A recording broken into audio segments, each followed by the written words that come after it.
کایلو چی کار میکنی تو اونجا؟ فضول خانم بیا ببینمت. کایلو خانم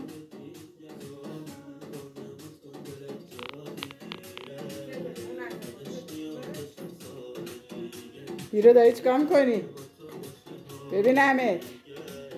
آقا پسر منو ببین. جوجه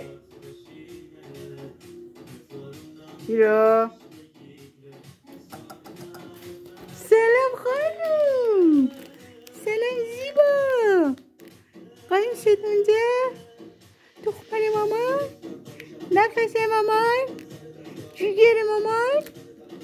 آقا هیرو بیا اینجا ببینمت. اوی بیا اینجا بدو. بیا پیش من.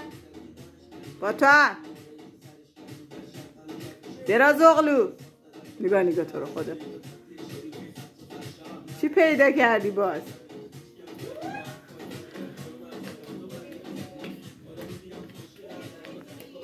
پسرم چی دیده اینجا؟ پسر مامان.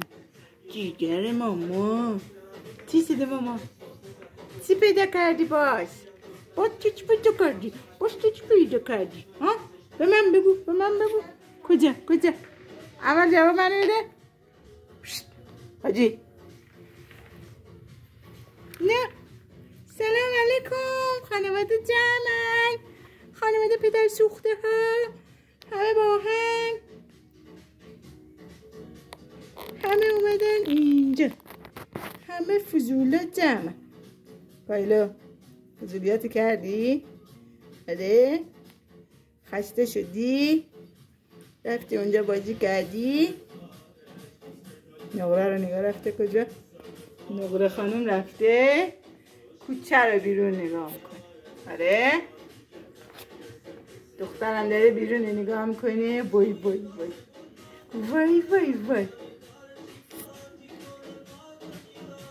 شکم شلون طبق معمول. بخوره این خوشگله رو نگاه. این جیگره رو نگاه. نفس رو نگاه. کایلو خانم جیگر مامان. نفس مامان. دخمل مامان.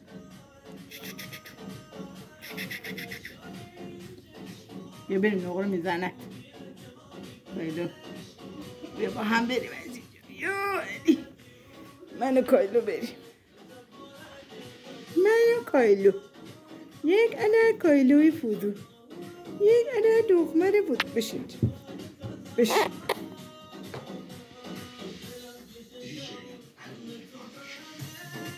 کجا میخوای بری؟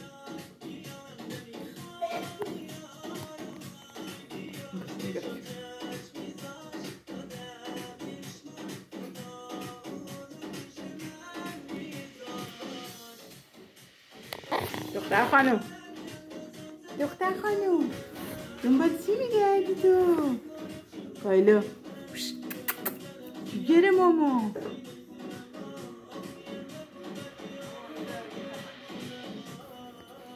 صبر کن الان